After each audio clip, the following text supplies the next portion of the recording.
lab. So we're going to start off with a little bit of oyster life history that our first presenter is going to do for us. Then we're going to switch over to the Nature Conservancy, restoration, oyster farming partnerships, life on the farm, shucking demonstration, and then questions and answers. So with that, I'm going to go ahead and introduce our first presenter. Our first presenter this evening is Brian Gennaco. Brian graduated from the University of Maine, Machias, where he double majored in marine biology and environmental studies and marine ecology. He has been working in the aquaculture field for almost 20 years. In the past, Brian has managed marine shellfish and finfish hatcheries, growing everything from clams and lobster to Atlantic cod and yellowtail kingfish. For the past 6 years, he has been focused on oyster farming. Brian is passionate about protecting our marine environment, which is one reason shellfish farming in Little Bay was so attractive. So I'm going to go ahead and turn it over to Brian. Brian, if you would unmute yourself, we can get going. Great, thank you. Good evening, everyone, and thank you, Rich, and thank you to the Gundalow company for inviting us here tonight, and thank you, Brianna, for joining me. We got to talk a little bit about oysters tonight, but I figured I'd start off with a little life history of the oyster, and hopefully I can do this right, because I am a little not computer savvy, you should say. I'm used to boats and motors, not computers and screens. So I'm going to try to share this with you. There we go. It's up. Looks good. All right. So the oyster is a really interesting little creature. Obviously, they filter water, which helps the bay, but it has an interesting life cycle. Oysters grow into reefs. We talk a lot about oyster reefs and all the benefits, which we'll talk about a little bit later. But the oyster itself, you know, it's got a life cycle that's maybe not as well understood by the public. Oysters spawn into the water, their eggs and sperm, and the egg travels through the water and hatches in about 24 hours. And that egg turns into a larvae, which swims through the water column for about 2 to 3 weeks, depending on the temperature. And then the oyster finds, well, hopefully some more oyster shell and sets on it. But they'll also set on rock, or I found them on top of snails, and you'll find them on the hull of your boat. But they're like a barnacle in that they have a swimming stage for part of their life, and then once they set, they affix to something and they stay there. That's what we call spat. So once those spat attach to something, they never move again unless, you know, a storm moves them or what they're on is moving around. I've seen several periwinkles walking with a small oyster on its back. So I mean, that's important part of their life cycle. And then the other thing about the oyster is, as it grows, oysters are filter feeders.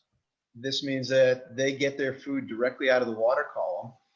And how do they do this? They have a filter. Their gill is a big filter, and they pump water in across their gills, and everything that they take in, they filter. So whether it's sand or it's microalgae, which is their food, which is plankton that grows in the water, plants that are single-celled plants that are microscopic in the water, that's what they want to eat.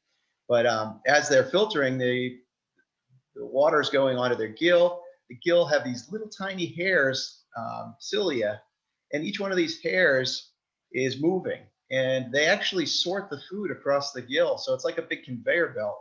The water gets pumped in, things stick to the gill, and then these little hairs, they move the food along, and they actually have little taste receptors on the end, and they can tell what's food and what's not. And the algae is sorted and moved down into the oyster's mouth and into his stomach, and everything else is mixed up with a little bit of mucus and gets spit back out of the shell and sinks to the bottom. That's what's known as pseudofeces. If you're going to take a word home tonight, it's going to be pseudofeces. And so these oysters, they're going to take sediment out of the water and other things that are floating around, and they're going to wrap that up and they're going to drop it to the bottom where it's bound and it becomes more dense. So that's how they're so efficient at filtering water. You know, an oyster, a full-grown oyster can filter anywhere from 25 to 40 to 50 gallons of water a day. That's one oyster. And they can live as long as 20 years in some places. Here with disease issues and other things, they don't tend to live that long. And you know, they're pretty hardy. They can live in a lot of different climates. They are from the Maritimes to the Gulf of Mexico. They can live in water that's very low in salts, all the way to straight seawater. So they're a pretty amazing, versatile animal. And all the oysters you get in the Northeast are basically the same species. They all are the North American oyster, or the the Northeastern oyster. And their flavor is based on where they're grown. Really, what they eat is what gives them their flavor, the salinity of the water, and what they're eating. So I'm going to turn it over to Brianna, and then we'll talk about life on the farm after she's finished. I'm going to introduce Brianna here. Hold on a second. There. Brianna Group joined the Nature Conservancy New Hampshire chapter in March 2018 as the Oyster Conservation Coordinator, and is now the Coastal Conservation Coordinator. In this role, she coordinates and manages the Oyster Conservationist Program, a citizen science oyster gardening program with almost 300 volunteers around the Great Bay Estuary in New Hampshire. She also focuses on volunteer management and coordination, permitting, data analysis, report writing, oyster/eelgrass restoration in Great Bay, and climate adaptation. Before this role, she received her master's in environmental science and management with a focus on conservation planning from the Bren School of Environmental Science and Management, University of California, Santa Barbara, I believe. Brianna also enjoys working in a role that ties both coastal restoration and management with community engagement and education. I hope I didn't stumble through that too badly, Brianna. No, that was great. Thank you so much, Rich. And thank you, Brian, for the great overview of the oyster life history. All right, I'm going to share my screen.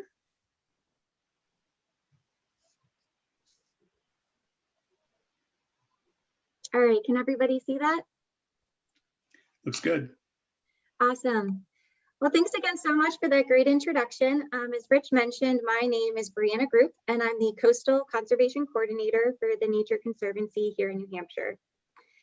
So for anyone that isn't familiar with the Nature Conservancy, we are a large global conservation nonprofit. We have chapters in every state in the United States, and we also work in over 70 countries worldwide. So I'm going to be talking a little bit today about our oyster restoration and conservation work, and then also some really exciting partnerships that we have had with some of the local oyster farmers here in the Great Bay Estuary in New Hampshire. So historically, the Great Bay Estuary was once filled with tons of acres of living, thriving oyster reefs. However, due to a number of different reasons, such as disease, pollution, and also historical overharvesting, Great Bay has lost over 90% of these really important oyster populations. And oysters are a really important animal for our estuarine ecosystems because they are ecosystem engineers, and they provide a number of really important benefits or ecosystem services to both people and wildlife. So as Brian mentioned, oysters create this really important habitat for other animals. Because of the way that they settle and grow on top of each other, they create these really complex vertical reef structures with lots of little nooks and crannies that form places for fish and invertebrates to hide. So they create this really rich and important habitat in our estuaries. Also, as Brian mentioned previously, oysters are really amazing filter feeders. And so they clean our waters and improve our water quality. Because we've lost such a drastic percentage of our oyster populations here in the Great Bay Estuary, we've also lost these really important benefits that they provide to our ecosystems. And it is for that reason that the Nature Conservancy has been working in collaboration with the University of New Hampshire to create a network of healthy, sustainable oyster reefs so that we can meet our ecological goals of providing that really important habitat and also improving our water quality. So as I mentioned, TNC has been working with New Hampshire, the University of New Hampshire, since 2009, and we've restored within a 28.7 acre footprint. So if you look at the map on the far right, each of those red points represents the location of one or more oyster restoration projects that has been completed. And we start this whole process first by laying down a reef foundation or a reef base. And that is built out of surf clamshell that we have shipped up from Rhode Island. So the picture in the middle is a picture of a crane on a barge picking up those huge piles of surf clamshell to lay down as piles to form our reef foundation at the restoration site. And then we begin growing those oysters that we're going to be using to build that reef. So how we do this is we have larvae, it's microscopic. Last year we bought about 12 million larvae from Muscungus hatchery up in Maine. And it's shipped down in a little FedEx package.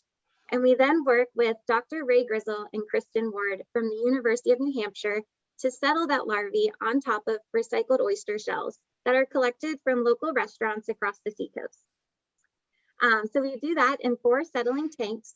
And then after those larvae have settled, similar to what Brian was mentioning before in the life history overview, they form into juvenile baby oysters, or what we call spat.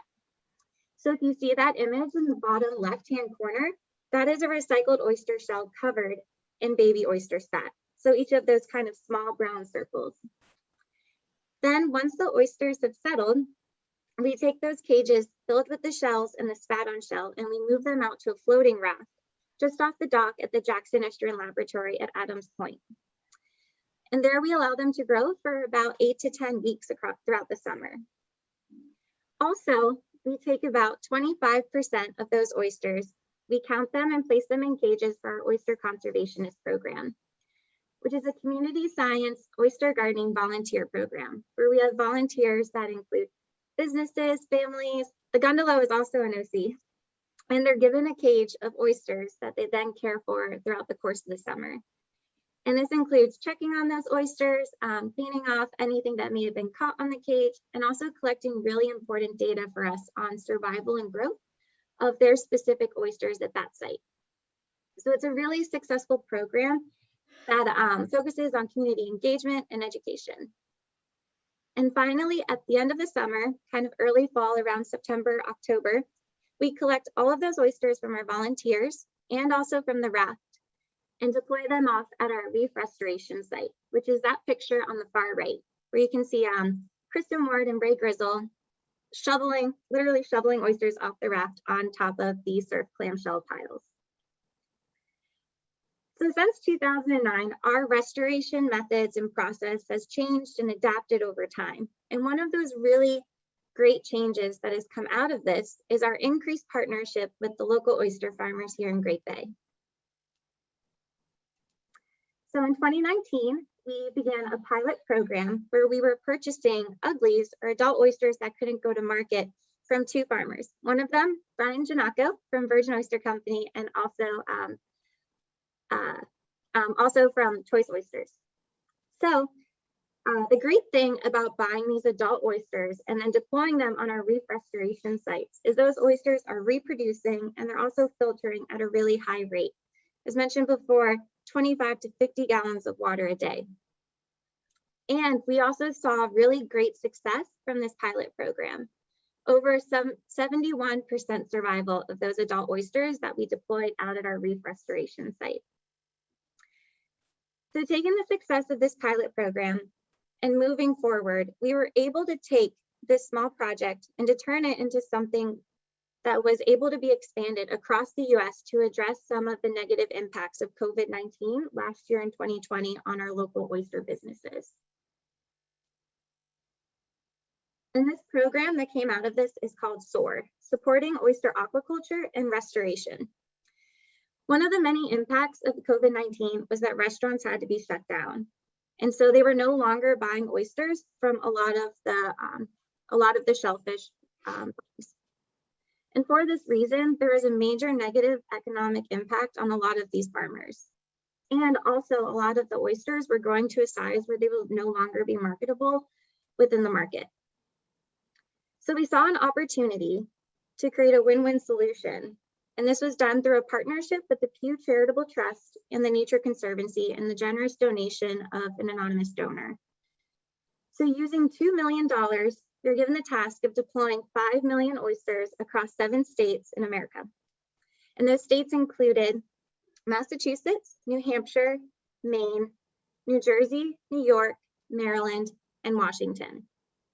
And this was a really exciting project to be a part of last year because it was able to take this massive negative impact of COVID and instead to turn it into this positive solution that was able to ecologically benefit our estuaries while also providing an economic positive benefit to our shellfish farmers.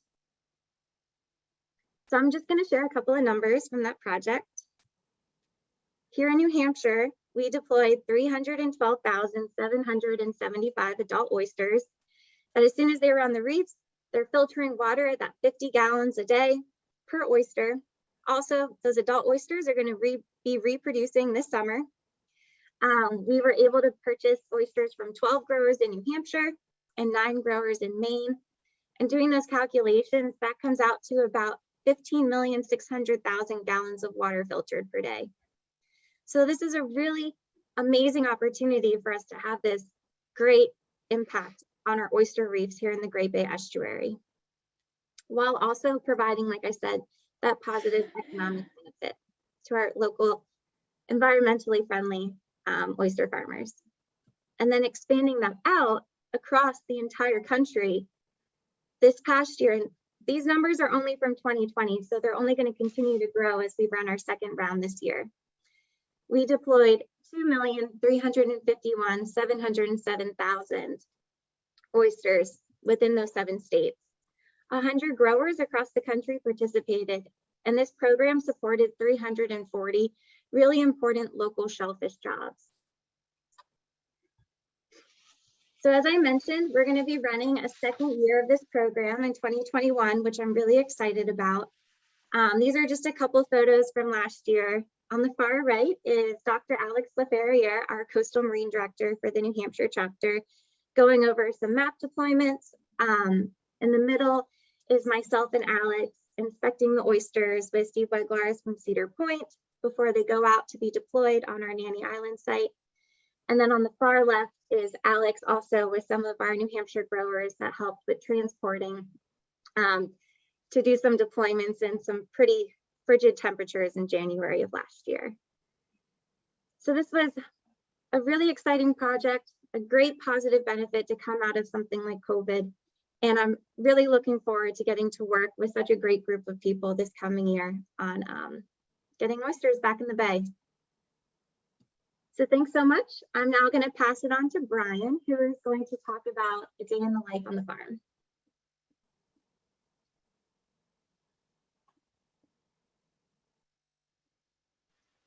Awesome. Thank you, Brianna. We were lucky to have such a good relationship with the Nature Conservancy last season. We certainly saw a huge loss in sales, especially when restaurants first closed. And it made a big difference for us as a small farm to keep going.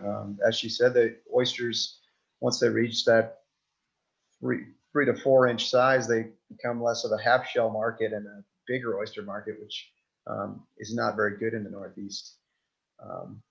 So it really made a huge difference for us. We had planned to do restoration work anyway. In fact, we had been working on it with Nature Conservancy before COVID, but it was just a huge benefit to keep our farm going. And let me get into some slides here. And hopefully you can all see that. And so life on the farm. I have been farming in Little Bay for 6 years now. And I've learned some hard lessons along the way. Farming is farming, and the weather and other issues will get you. And you learn the hard way a lot. This time of year, we actually, the winter was really good this year, so we were able to keep harvesting right through, and we're still harvesting on the farm. But we're getting ready because sometime at the end of May, oyster seed will be showing up. Oyster seed is oyster seed comes from a hatchery. We get our seed from a hatchery in Maine. Unlike in the life cycle in a hatchery, we don't want the oysters to set on other shells or in clumps. We want a single oyster for the market. That's what most folks want to see on their plate. So in a hatchery, they spawn these oysters in tanks, and when they're in their swimming stage, they put them into shallow raceways that have chips of shell that are about the size of a larvae. So each chip of shell allows one larvae to set on it. Basically, they pick a piece of shell to set on, and that's it. They're glued to that one piece of shell, and then they're not stuck to each other. And then they can sieve out, as they grow, they'll sieve out the extra shell, and you've got all single oysters. It's a little more complicated than that, but life in the hatchery is very busy. They spend a lot of time growing algae to get these things up to a size where they can be moved out to the farm. This is our larvae. When they show up, they are 1.5 millimeters. They kind of look like pepper flakes. They are teeny tiny. We start them off in our nursery, which I don't have my slides in order, but this is one of our nurseries. This is up in a marina. The barrels on either side, it's called an upweller because the barrels on either side have screens in the bottom. The oysters are placed in the barrels, and water is pumped out of that center trough, and there's a pipe that sticks out of the barrel that goes into that trough, which causes water. The only way the water can enter the trough has to get sucked up through the barrels and go into the trough, and that's why it's called an upweller. It actually kind of keeps these oysters kind of moving on the bottom like a fluidized bed, and then they can filter all the food they want as that water is pumped by them. And they stay in these tanks for about 1.5 to 2 months, depending on what size oyster you want. It's always a scary sight at the beginning of the year. That bag right there probably contains 500,000 oysters, and we generally start out with about 3 million to go. And as we grow, we take these tiny pepper flakes, we put them into the tanks, and then there's a lot of sorting that goes on. So they get sorted about twice a week. This is those same oysters in the last slide after about 3 weeks. They grow very fast when they're small. They filter every molecule of algae out of the water that they can. And once they get cranking, they grow fast. That's probably at about 8 weeks. And we're getting to the size where they're ready to go out to the farm. So twice a week, we take them out of the tanks, we clean the screens, we sort them by size and redistribute them into these silos. And once they're about the size of your thumbnail, that's when we tend to put them out to the farm. So you can see these guys are ready to go. And we also, in our nursery, we grow about 1.5 million seed for other farmers. So we bring them in small, we grow them up, and then they go out to several farms in the bay. This is some seed that's a little bigger. Sometimes we'll keep it a little bigger. And we're constantly counting it by taking a small count, a volume count, and then extrapolating how many are in each silo. And so the nursery is a real, it's a real intensive culture. You have a lot of animals in a small space. There's a small pump that runs the upweller, and it's just a constant checking it 3 times a day to make sure everything's running all right and water is flowing, and we don't sleep so well at night. But once they're out of the upweller and we get ready to head out to the farm, things slow down a little bit. Maybe not in terms of the work, but our hearts don't race every time there's a thunderstorm or a heavy rain event. So this is our boat, the tin cup chalice. It's got a crane on it so that we can move stuff around, and a little bit of cover to keep us out of the sun when we're sorting. So each farm is a permitted space. So we have 2 sites in the bay.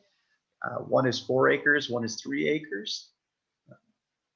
Our main farm is off of Fox Point in Newington, and I don't have a map here. I should put one in. But each farm is marked with yellow buoys that are labeled and have reflectors on them at each corner to let boaters know that, and swimmers and others, that there's a farm in the area, and hopefully keep people from going in and taking oysters without permission. Farming, to get a site in the bay is a lot of work. It has to go through about 7 different agencies and then public hearings. And we work in a public space.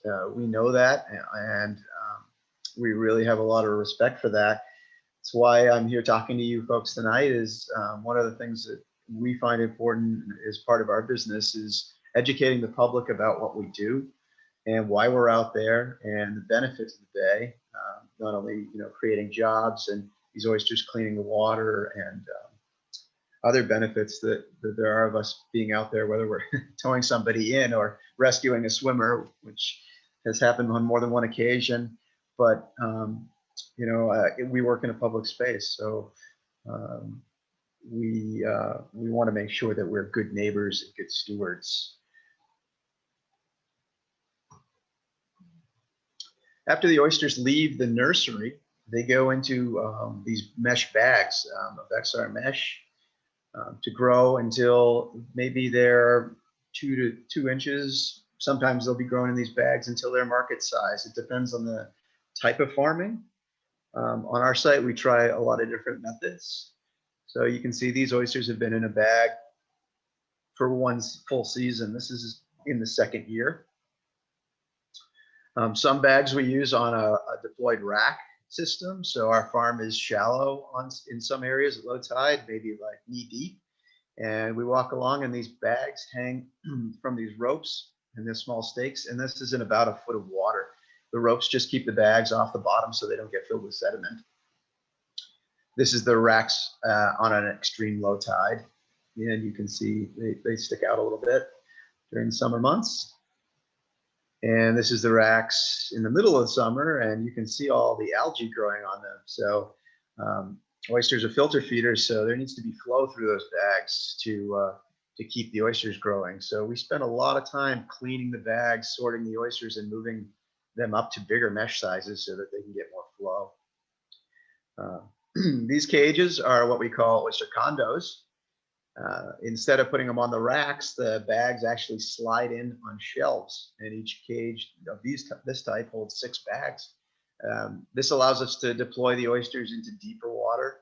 Also, we can pick them up with the crane, easier to work with.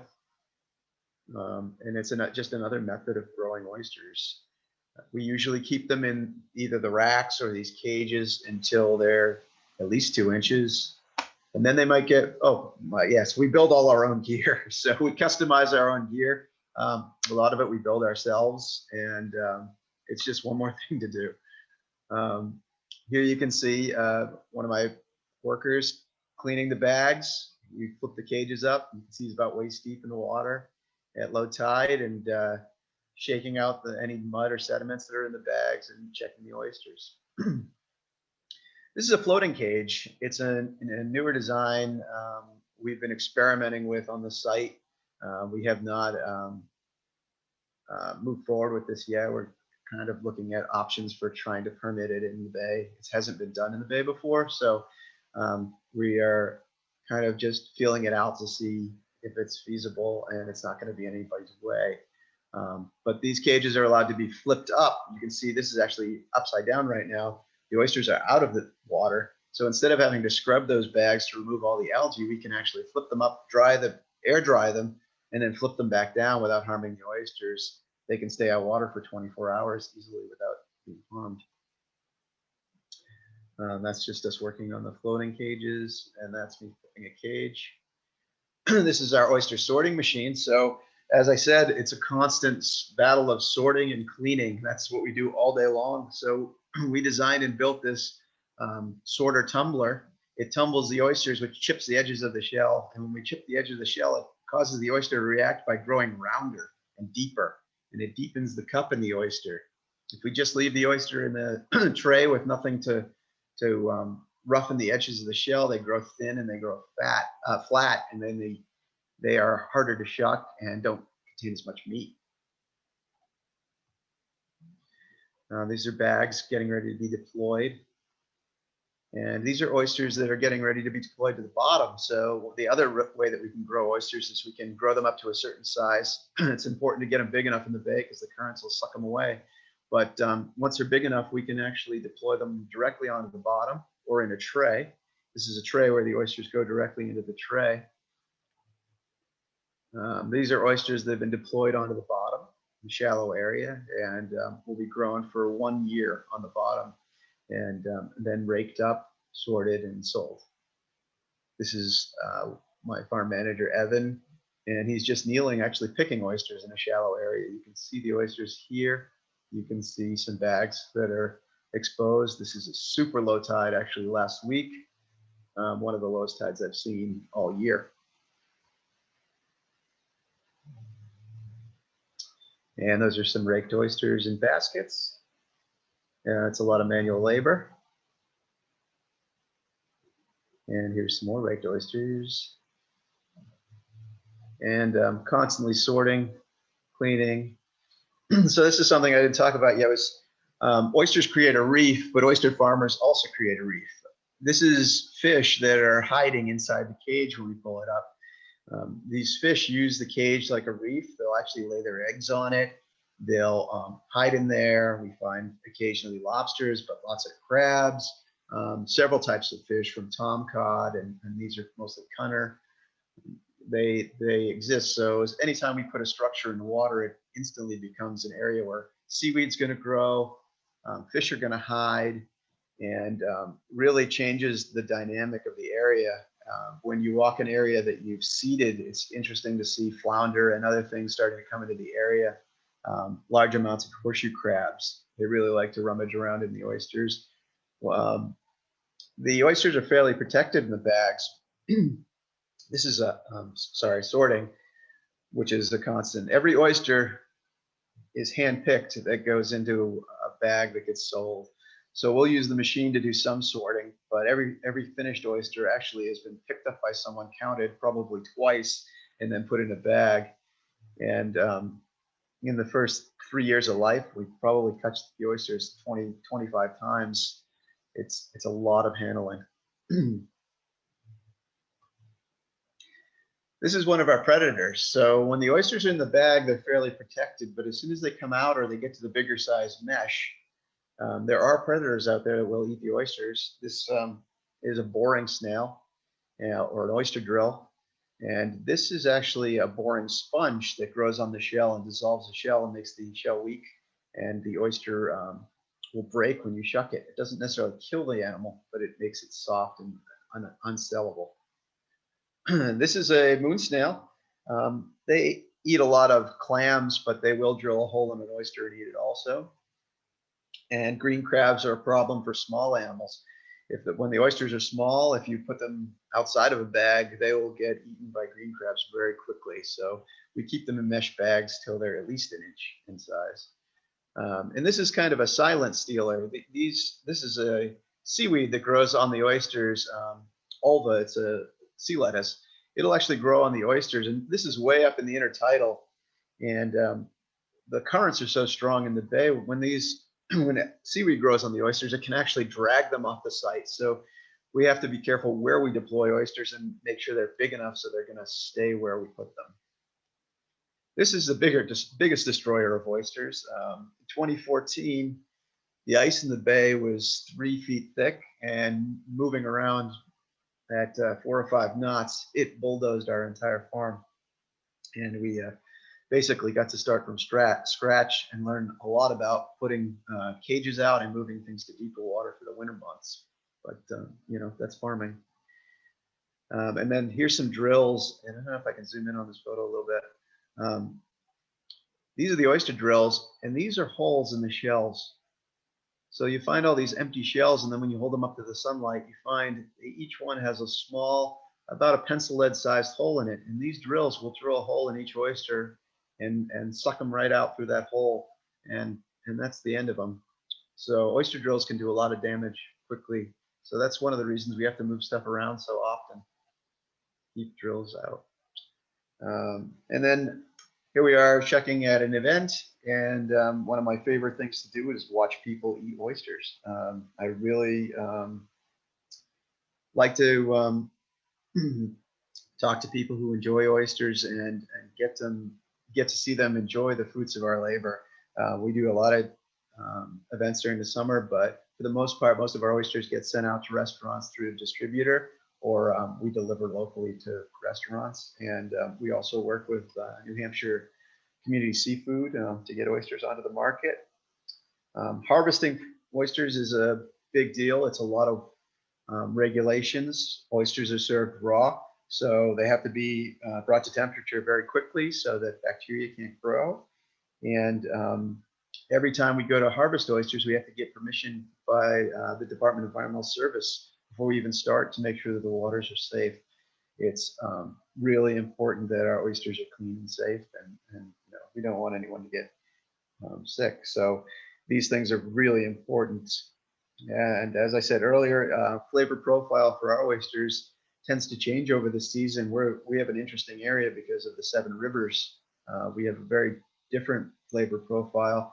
Our oysters that are grown on Fox Point tend to be saltier than our oysters that are grown at the mouth of the Bellamy River. And it's interesting because you can almost see the farms from one another, and yet you still get a different flavor.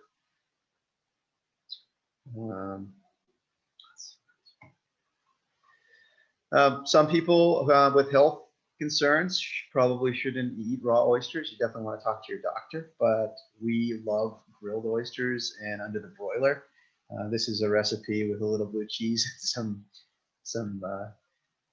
little bacon and some hot sauce, and under the broiler is a great place to put an oyster if you're not sure about eating raw oysters, or maybe you just don't like raw oysters. I recommend trying to cook them. If you crumple up a little tin foil and lay it out on the pan, that helps to keep them upright so they don't spill. And this is Cousteau. He's our mascot. He keeps a strict watch over us. I think that I want to leave some time for some questions, and so I'll wrap up my talk with that, and we'll see if people have some questions. Thank you.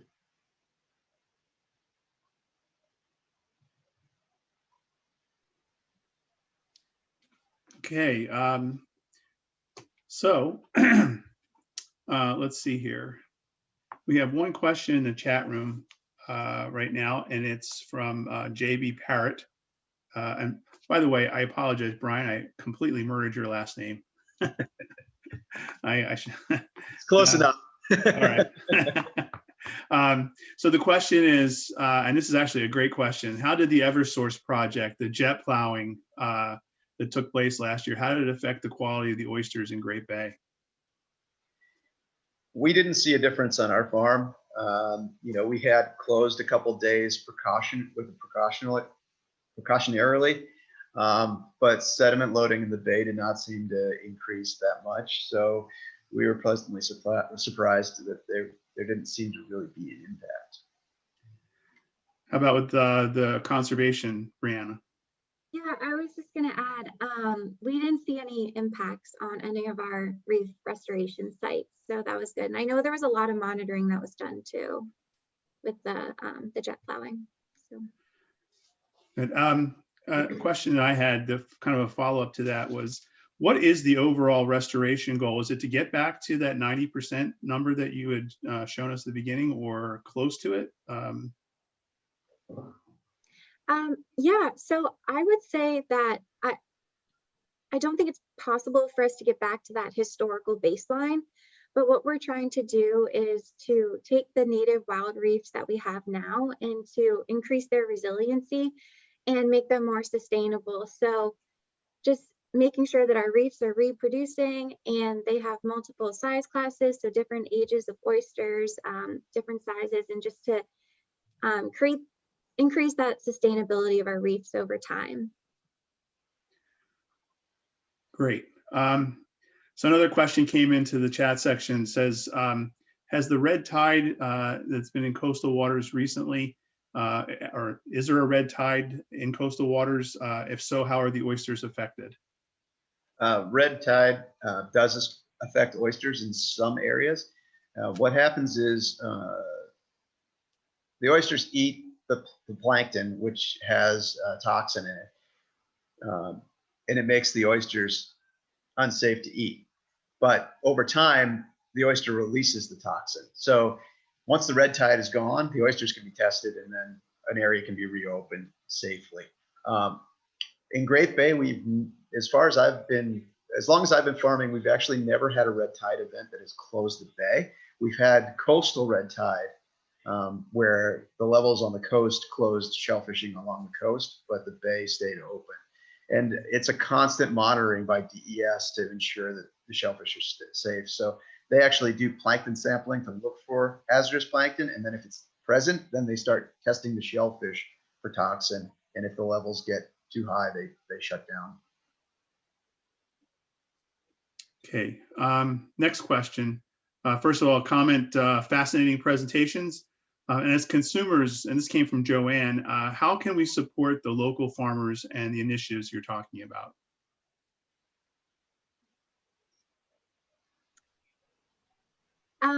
I guess I can, at least with our restoration work, it's kind of hard with COVID, but hopefully we'll be able to open up some of our volunteer opportunities moving forward. We usually have some spot counting weeks throughout the summer, and then other different volunteer opportunities to donate time to help out with a lot of the work that we do. And I think also just keep eating oysters. Yeah, I would say ask for local oysters in the restaurants. You should try them all. And definitely restaurants notice when people ask for oysters, specifically for local oysters. They will call us and ask us because they want them on the menu. People are asking for them. Okay, I had a question. First of all, I noticed the name of your boat, the Tin Cup Chalice. I can recognize a Jimmy Buffett fan anywhere, especially when you name your boat that. That's great. But you mentioned that when you have the oysters out in the bay, and I can't remember exactly the terminology used, but you said that you're hoping that people won't take oysters illegally. So has that been a problem for you? We've seen a couple instances in the bay where maybe some bags of oysters have disappeared and no one was really sure why or how or what happened. So there have been a couple of reports where suspicious things have go on, and we're kind of hoping it's actually our neighbors who usually call us and say there's somebody doing something they shouldn't be doing. So that's the beauty of having a good community. So it's a concern, but it hasn't really been a big problem. And who would you call if you got that phone call from your neighbor about? I mean, would it be Fish and Game? Yes, Fish and Game has people that would be out there, and the wardens would be the one to go out and talk to someone. Okay. Another question in the chat section from Jennifer Ben. It says, I understand that where oysters are raised affects the taste, but what are some other differences in oysters from around the world, or are they similar everywhere? There's a lot of different species of oyster. So there's the West Coast oyster, which is very different than the New England oyster. New England oysters are very salty and can have a mineral flavor or sweet flavor, and the West Coast oyster almost has a melony kind of cucumbery flavor. It's very different. On the East Coast, we also have the European oyster, which tends to have more of a I don't want to insult it because I don't like the way they taste, but it has more of like a coppery taste to it. And they grow up and down the coast too. So there's different species which do taste different around the world of oysters. And ours is not the only oyster out there. And another question came through the chat section from actually from D. How closely tied are you to the restaurant community? I think that restaurants, for the most part, that serve oysters, I mean, I have a pretty close tie with a couple restaurants in Portsmouth. I go in, I talk with the head chefs. We're constantly collaborating on different ideas, whether they want to do an hors d'oeuvre with a big oyster or a grilled oyster dish. So, you know, and just making sure that they know us and that they can talk to us if there's an issue or if they're looking for something specific. So I think that some farms do have a good connection with restaurants. We've got a few restaurants that we work very closely with. And we have a small distributor that also, they work very, very closely with restaurants. And that's been really good for us too. Good. Let's see, we don't have any more questions in the chat section. And I want to be sensitive to the time here. I think that we have a shucking demonstration. Is that correct? Yeah, I almost forgot. I gotta see if I can do this on my computer. If there are questions in the meantime, I'm happy to answer questions while I'm working on this. But and maybe not everybody knows, but you had the opportunity, if you wanted to, order some oysters from the Virgin Oyster Company and pick them up today. So if you have those and you're kind of thinking, well, how do I open up this oyster? Brian's going to give us a little lesson on how to do that. And then you can go ahead and open them and enjoy them.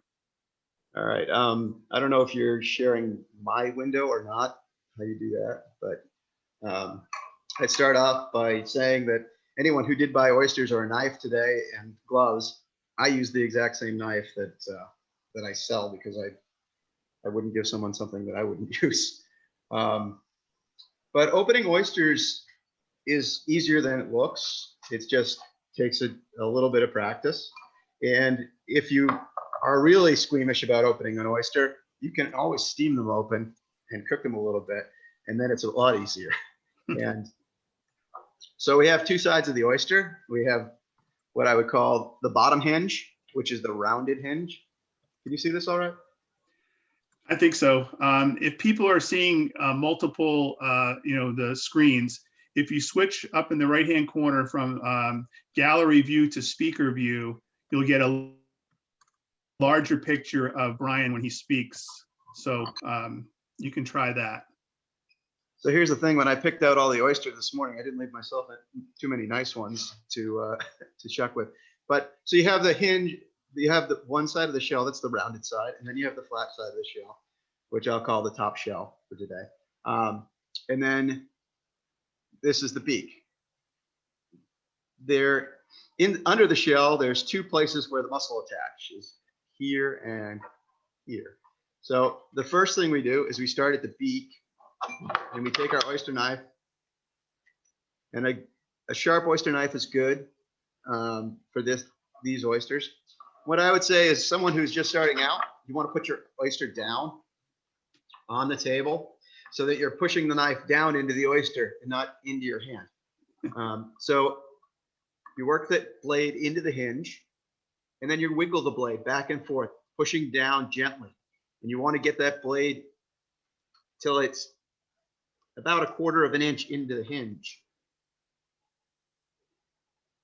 And once that blade is deep enough, then you just pry back until the hinge pops and it releases. Now that hinge is loose. Now I can run the blade along the top shell, and once it gets halfway, you're going to hit some resistance. That's the muscle. You want to slice the muscle, keep the blade against the top shell and slice the muscle off, and that releases the top shell. So if you can see the muscle there, cut free. And then I have my oyster, and you can see the other half of the muscle is still attached to the shell. We want to free the oyster, so we gently slide the knife down the shell and slice the muscle free. And now the oyster is completely free of the shell and ready to be slurped.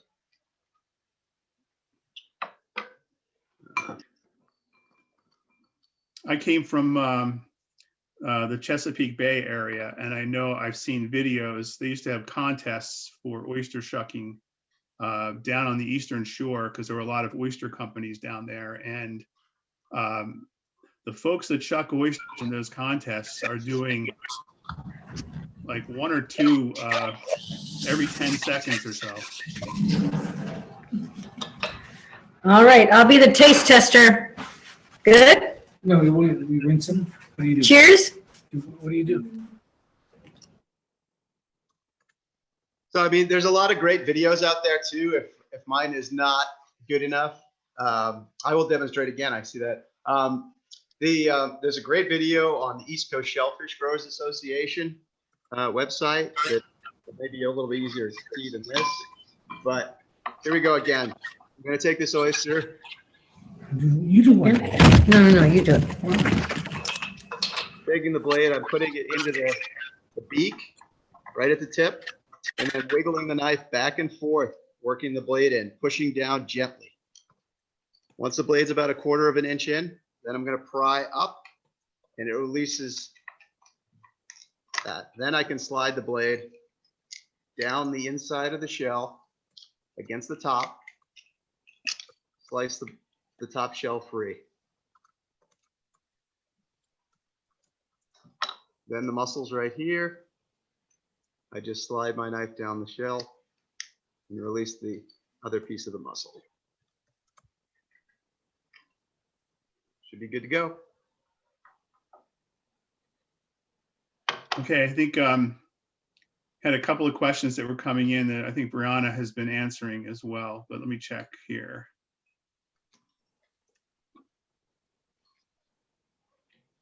So it says, this is from Matt Glenn, who's our captain, by the way. He said, I know that generally you should sit out in the sun for a while first in case of invasives, but is there a shell pile at Adams Point or somewhere else where they can be left for reuse? I think it's the shells. Oh, yes. Yeah, I was saying that they should probably be quarantined for about a year. That's typically what we do before we use some of the recycled oyster shell that the Coastal Conservation Association collects, and sometimes we're able to use that as part of our reef foundation. But we make sure that they sit out for a year just to make sure that the shell is safe to put back in the water. For individual drop off of oyster shells, we don't really have a place right now to put them or to quarantine them. Brian, do you have any ideas on that? I don't know if there's really like a spot. I don't know. Do you guys work with the CCA? Just with the shell that they collect from the restaurants. So I don't know. It'd be a good question for the CCA if they have a drop-off location. I think I have to look into that. I had a question come in regarding the shucking. It says, Brian, is the muscle on one side of the shell or in the center? So the muscle attaches in two places. One side of the bottom shell, if you can see that the muscle scar is purple, and it mirrors on the top shell. And those are the two attachment sites. So it's not quite in the center, but it's off to one side in the middle of the oyster. Okay, and then another question that came in, is it not safe to just bring the shells back to the bay? No, but well, technically if they were from our farm, it would be safe. But the problem is we don't want people bringing oysters that came from somewhere else and putting them in the bay. Because if they're not from the bay, they could bring in parasites or bacteria that we don't have here and could endanger the population. One of the worst things that people can do is go to the grocery store, buy oysters and hang them off the dock for a few days before they eat them, because the grocery store oysters may not be probably not from New Hampshire, and they may not even be from the Northeast. So you want to be really careful about that. And if you know someone who's doing that, you should say, hey, that's not a good idea. It could really harm our marine environment here. Okay, well, we've run out of questions in the chat section. I don't know if anybody else has any other questions for Brian or Brianna. So, okay. Well, let's see, we've got a few, oh, here we go. From Joanne, where can we buy your oysters? We sell direct to the public. when we can, you can use our contact information. We have a website, Virgin Oyster, and then but we also sell to like Sanders Fish Market in Portsmouth. They generally have our oysters on a regular basis, and the Franklin Oyster House in Portsmouth is one of our favorite spots. Or sorry, Community Seafood too, also. Another question came through the chat section. Hold on a second. From Matt Glenn again. I'm curious if you've heard of the Maryland program for oyster nitrogen trading. I'm not sure what they're doing down there, but there are a couple programs that are now coming into focus that would be kind of what they call blue credits or green credits, basically because of the nitrogen that oysters remove, which could be tax benefits and other things. But I don't know of anything locally that's going on. Okay, a couple more questions. Let's see. One, I have dug oysters. This is from Victor. I have dug oysters in the Great Bay and find black lines on the inside of the shell. Is this because the water was full of sand? If there's black like bubbles, they look like a bubble. It's probably what's called a boring sponge. I mean, it's a boring worm that actually bores into the shell and creates a small mud pocket inside the shell. It's pretty common. You may see it in your oysters when you open them. Hopefully they're not bad.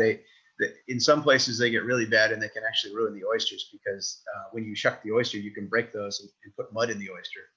And so we have to take care of the oysters really well to try to keep that from happening. But it's probably from that. Okay, and then Victor also had a comment. He said that the nitrogen trading is also done in Massachusetts. Interesting. I'll have to look into it. Yeah. Well, before I let you go, I did have the photograph that you showed, Brian, at the event, I believe, if I'm not mistaken, was from our 2019 Riverfest at Strawberry Bank. It was. Okay. I thought that was you guys. So thanks for helping us out with that. I think they were, a big hit that day. And we're hoping that we can do it again in 2022. We're not going to be doing it in 2021. So. And I think I actually met Matt Glenn when I was shucking oysters on the Gundalow one day for an event. Oh, great. So I have a little history with the Gundalow. Yeah. And I was also going to mention that the Gundalow has participated up in Great Bay with some of the putting the spat back onto the reefs in Great Bay. So we've, not only are we one of the places that has the cages, but we also have helped with putting the spat back into the reefs. Yeah, that's always. Oh, sorry. Go ahead. No, go ahead. Oh, I was just going to say, yeah, that's always been such a fun event, getting to take the volunteers out on the Gundalow and them getting to throw the oysters they grew onto the restoration site. Yep. All right. Wow. Okay. Some more questions have popped in and we got a few minutes left here. From Peter Lamb, how many oysters would you say is a decent amount to eat in one seating? And it says, yours were great this evening. Thank you. I actually don't know what a serving size is. I would say it's probably like 3 or 4 oysters, but I don't know. I know people who like to sit down and have a dozen. I've met customers that'll eat 3 dozen. That's not my style, but I would say probably maybe half a dozen. I don't know. And I have one more comment that came through from David Batchelder, and this actually is very poignant because of what just took place with the EPA and the nitrogen agreement that was just passed. So it says the new nitrogen general permit just issued by EPA does encourage municipalities to consider oyster aquaculture as a way to reduce nitrogen pollution. So the filtering of the water and the nitrogen that gets removed definitely will help the conditions of the bay. And I think it's a wonderful thing that we're doing. So thank you for that. Go ahead. No, I was just going to say that, farming compared to a reef is one thing that you actually remove more nitrogen because the oysters are constantly being cycled out of the water as they're growing, whereas a reef stays there permanently. So it actually has a good benefit. All right. So all the questions have come through. So I think we'll go ahead and wrap things up here. Brianna and Brian, I want to thank you so much for coming out here this evening and giving us the history of oysters, the life cycle, what's it like to be on a farm, and the oyster restoration and conservation programs that are going on in the Great Bay Estuary. All of these things, I think, contribute to the health and hopefully the better health of the watershed here. So we wish you the best of luck with your farm, and we also wish you the best of luck with the projects for the Nature Conservancy. So if everybody would unmute and give Brianna and Brian a round of applause before we end, that'd be great. So thank you. Thank you. Well done.